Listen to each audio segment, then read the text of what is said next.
What's going on? It's Big Sexy hanging out here at the New 137 Studios with our South Carolina UFC fighter himself, Stephen Thompson in the house.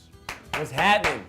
So we were just talking a minute ago, you're from right there in South Carolina? Yeah, Greenville. We're about an hour and a half away from Charlotte. Yeah, so beautiful little town. Oh, I love it. I love it. And it's one of the fastest growing cities in the country. I didn't even know that. Greenville's growing pretty. It's Now, do you still train in Greenville? I do. Okay. I do. I spend most of my time in Greenville, Simpsonville, South Carolina. I do go up to New York, train with my brother-in-law, Chris Weidman, who's here actually this week as well. So we're coming out and joining the fights and hanging out with everybody in North Carolina. So you're not actually fighting this week? No. You're just in town to kind of be a spectator and kind of hang out? You got it. You got it. Sometimes it's good to kind of sit back and kind of watch it from the outside looking in, you know?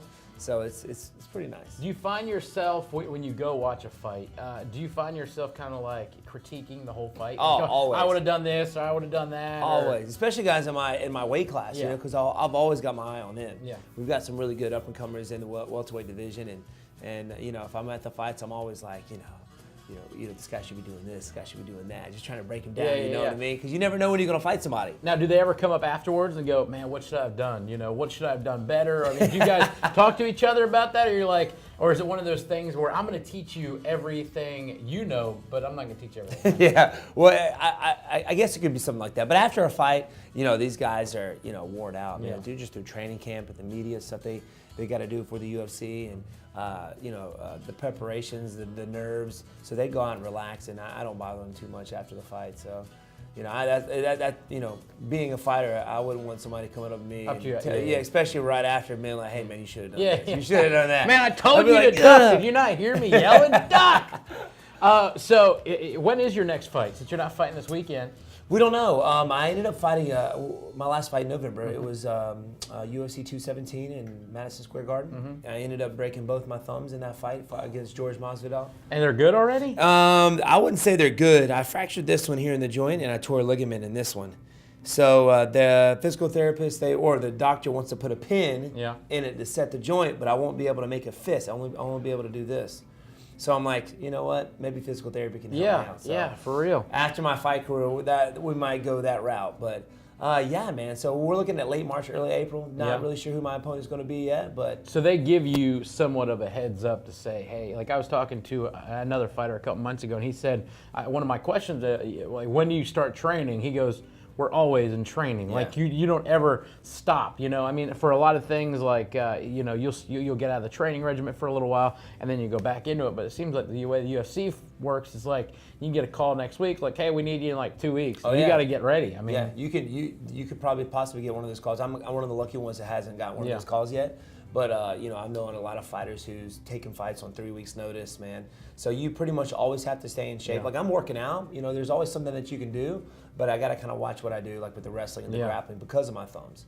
So, man, you might get that call tomorrow and be like, hey, we need you in 3 weeks. Sure. So what is the big fight, of course, coming this weekend here to the Spectrum Center? Which fight are you? Because there's a bunch of different fights that lead up to the big one. Which one are you most excited about? You got some really good guys on the card. Jordan Ronaldo is actually a local here in North Carolina. He's a good buddy of mine, good training partner as well. He's fighting tonight. Wilmington? Yep. From Wilmington.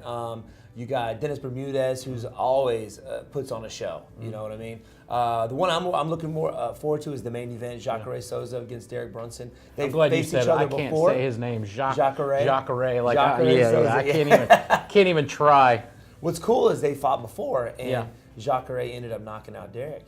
That was before they were both in the UFC. It was at Strike Force. It was a pretty big promotion a few years back.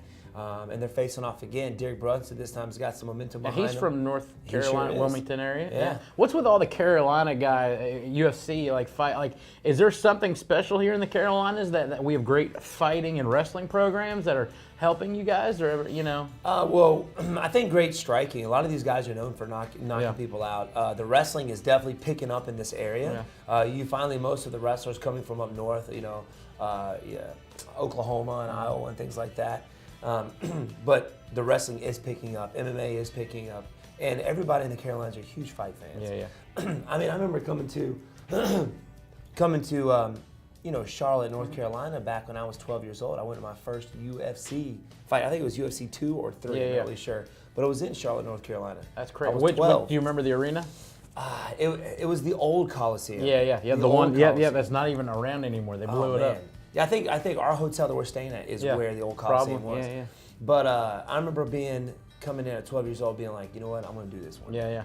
And so it's pretty cool to be back here in Charlotte, where I first saw, mixed martial arts, and I'm going to be participating in this, or attending this one and checking it out. Now, when you look at your future, at what age do you have to say, okay, I can't really fight anymore? I mean, how old can you really fight before it's just hard on your body? I mean, I consider myself coming in the game fairly late. Yeah. I started MMA. I had my first MMA fight. I was 28 years old.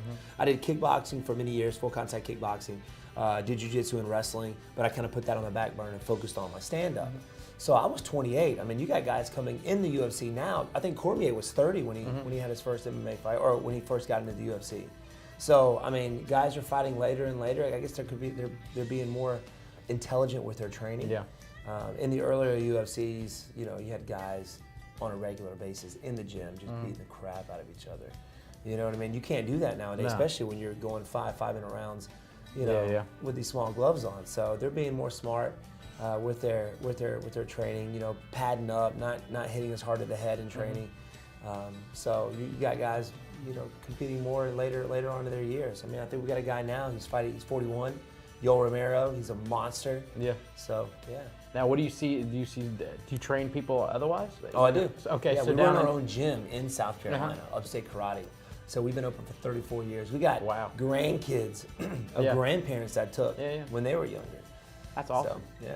So you stay busy no matter what. Always. Yeah. Always. Well, we appreciate you stopping by and talking to us for a little while. Anytime. So kickboxing is where you got your start at, right? I mean, it's kind of, how high can you really lift your leg? I can kick. I can't do a full split. I used to. Yeah. But I find being too flexible painful. can you don't have as much snap in your kicks. You're like too limber. Right. I'm not gonna kick anybody in the head, I think, but when it comes to full splits, I can't do that. I wouldn't think so. Well, cool, man. Well, enjoy your time here in Charlotte. Thanks for sitting down with us, of course. Brother. And we hope to see you on a card around Charlotte sometime. Well, I hope so too. Bring those South Carolina folks. You never know. Hey, you never know. UFC happening this weekend, the Spectrum Center. Don't miss it.